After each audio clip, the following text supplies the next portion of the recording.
At 7:10 a.m., the Japanese carrier strike force, Kido Butai, began launching its airstrike. Before U.S. Navy scout planes cut short this launch with a surprise attack, two of the Japanese carriers, Shokaku and Zuikaku, managed to get 194 attack planes into the air. Using an accurate sighting report from a scout plane transmitted an hour earlier, 53 of these planes charted their way southeast. At 8:53, they discovered Task Force 17, which included the aircraft carrier USS Hornet and its 10 escort ships. The Japanese attacked in two groups. At 9:10, coming in from a high altitude, Lieutenant Toshio Tsuda led the Japanese dive bombers. Then, a few minutes later, at low altitude, Lieutenant Commander Shigeru Murata charged in with his torpedo bombers. Coming in from astern of Hornet, the Japanese dive bombers made a slanting dive from 5,000 feet. At first, many of the American gunners did nothing, not even certain that they were being attacked. But when the first bomb fell, they sent up a belated cloud of AA fire. The first bomb, the one dropped by Lieutenant Tsuda, missed to starboard, sending up a huge geyser of water. However, the second plane to attack did not miss. Petty Officer Second Class Katsui Miyakashi's bomb struck the center of the flight deck near the island structure. Coxswain Richard Nowatzki was a 19-year-old sailor aboard USS Hornet. When Miyakashi's diving attack occurred, he was at his battle station inside one of the starboard gun tubs. He recalled, "I looked toward my right and saw a Japanese dive bomber heading straight for our gun tub. His wing guns were winking brightly as he fired at us. I shouted at the gun captain and our guns spun around to fire back at him. I locked the sights into automatic and looked again at the plane. I could hear the machine gun bullets strafing the flight deck and our gun tub as he dove at us. It was my moment of truth. My first gut reaction was to seek cover, but my training had kicked in and I automatically performed my job. I realized at that moment that my life could end in the next fleeting second. It was a terrifying thought as I watched the plane's tracer bullets converging straight at us. I saw his bomb release. It headed for our wildly careening ship and struck our flight deck. It hit near my station, but slightly forward of our guns. We heard the bomb hit and the plinking sound as it continued through several decks before exploding with a tremendous force. We lost all power to our gun mount as soon as the bomb exploded." After the first bomb struck, the gunners noticed a new threat, the Japanese torpedo bombers. They were coming from both sides of the carrier low on the horizon. It was a perfectly coordinated attack. Hornet's anti-aircraft gunners were forced to divide their fire in three directions: left, right, and up. With electrical power cut, Nowatzki's gun crew had to crank their AA cannon by hand to deal with the new danger. Nowatzki remembered the experience. "We put up a wall of shrapnel, but the planes kept coming. We fired as rapidly as we could, but we could not stop them all. Other ships were firing at them also, but there were just too many planes. The torpedo planes began making a very erratic approach, jerking themselves up and down to spoil our aim. When they were within range, they straightened out into level flight just long enough to release their torpedoes. They flew right through our defensive fire and zoomed over us." At that moment, another Japanese dive bomber scored a hit along the carrier's starboard edge. Shrapnel wounded Nowatzki. A bomb exploded near us, and I felt a sudden, sharp pain in my right thigh muscle. I shifted my weight to my left leg. I had heard stories of men in battle who lost an arm or a leg and only felt a small pain at first. I was afraid to look down as I cautiously felt for my right leg with my hand. It was still there, but so was something else. I felt a sharp pain in my right hand. I looked down and discovered a burning wooden splinter from our wooden flight deck that stuck in my thigh. It was about 12 inches long and was still smoldering. I jerked it out, relieved that I still had both legs. By the time the attack ended, the Japanese airstrike had crippled USS Hornet. The carrier had been hit by 4 bombs. 2 torpedoes struck the starboard side, flooding the forward engine room. The power went out, the ship took on water, and it listed 11 degrees. Then, at 9:14, a damaged Japanese dive bomber, piloted by Warrant Officer Shigeyuki Sato, made a purposeful crash dive into the island structure. Sato's plane exploded, creasing the stack. His plane's wreckage smashed through the flight deck and spread fire into one of the squadron ready rooms. Fortunately, Sato's bomb, a dud, did not explode. It crashed into a ready room where it rolled to a stop between a stunned pilot's feet. Then, 3 minutes later, another Japanese dive bomber began bleeding smoke. This pilot had already released his bomb, but now he decided to execute a crash dive of his own. Banking sharply, he swung his plane 180 degrees and plowed it through the ship's hull.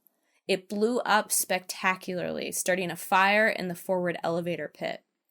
By 9:25, the attack against Hornet was over, and the surviving Japanese planes were on their way back to their carriers.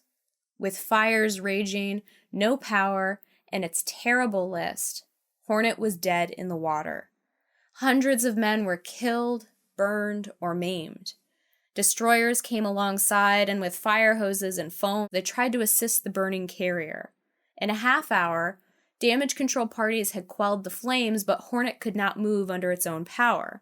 It took more than 2 hours for the crew of USS Northampton to attach tow lines to Hornet, but by 12:45, the carrier could be pulled out of harm's way.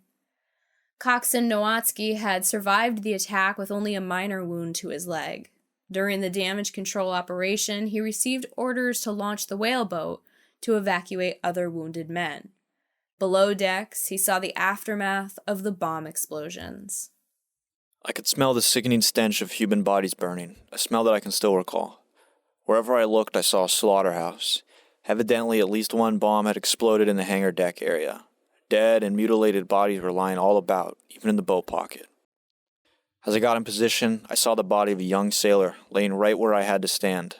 I did not want to shove him aside, so I spread my legs to straddle him as I threw the lever to the crane. I glanced down at the sailor and noticed that his left cheek was twitching. I thought to myself, this guy may still be alive. I reached down and caught him by the shoulders to set him up. Then, to my absolute horror, I saw that he was gone from the waist down. He had been blown in half. I could only see a thin strip of flesh hanging from his waist. I lowered him to the deck as gently as I could and turned away from him. I leaned against the bulkhead for a few seconds to compose myself before I could again go back up the ladder. Walking through that scene was a mind-boggling, traumatic experience. Suddenly, a young sailor came up to me. In a bright, cheerful voice, he asked me, "Did you see all those dead sailors laying on the deck?" I looked at him, and I could see that he had gone around the bend. He showed me his arm. He said it had been broken, but he had fixed it himself. The arm looked normal to me. I tried to get away from him gently. He was insisting that I go with him to look at more bodies. He was completely fascinated by the slaughtered people lying about him. I told him I had to return to my gun, but I would look for him later. The last I saw of him, he was walking rapidly down the deck, talking loudly to himself. The Japanese did not let up. At 1:45 p.m., another Japanese airstrike arrived, 8 fighters and 7 torpedo planes from the carrier Junyo, and one of them put another torpedo into Hornet's starboard side. 2 hours later, 2 more enemy dive bombers and 6 horizontal bombers tried their luck, putting one more bomb into the aft flight deck. Then, an hour after that, 10 more Japanese planes showed up, dropping yet another bomb into the exposed hangar deck. All the while, the crew of USS Hornet slowly abandoned ship, going over the side on monkey lines. Coxswain Nowatzki was almost the last to leave the ship. As he paddled in the water, he observed the second Japanese attack. He and a shipmate were nearly killed by one of the Japanese bombs that narrowly missed Hornet. We heard the bombs explode. A few seconds later, to our complete unexpected surprise, a tremendous shockwave traveling through the water reached us. The water crushed my sides and testicles in an agonizing iron grip, while simultaneously brutally forcing its way into my lower intestines. At the same time, my spine felt as if I had been struck on the tailbone by a large hammer, and it really jarred me. Morlock and I involuntarily cried out in agony. It only lasted for a moment, but the unexpected pain was excruciating. If we had been much closer to the ship, the shockwave could have easily killed us. We were both groaning and gasping for breath and surprised to have weathered this latest unexpected onslaught. After a quick, desperate discussion, we decided to try for a raft to get out of the water. At 5:40 p.m., USS Hornet's task force commander, Rear Admiral George Murray, ordered his destroyers to scuttle the carrier. Beginning at 6:30, 2 of them fired a spread of 16 torpedoes at Hornet, but it did not sink. Next, the destroyers fired over 400 rounds of 5-inch shell, which started fires, but still, the flat top did not go under. With the Japanese fleet approaching rapidly, at 8:30 p.m., the destroyers beat a hasty retreat. A half hour later, Japanese ships arrived on the scene and 2 destroyers, the Akigumo and Makigumo, began shelling Hornet and fired 4 more torpedoes into the ship. These weapons laid in the killing blow. Hornet finally disappeared beneath the waves shortly after midnight on October 27th. During the battle, Hornet lost 118 men killed or lost at sea, which accounted for 45% of all American losses at the Battle of the Santa Cruz Islands.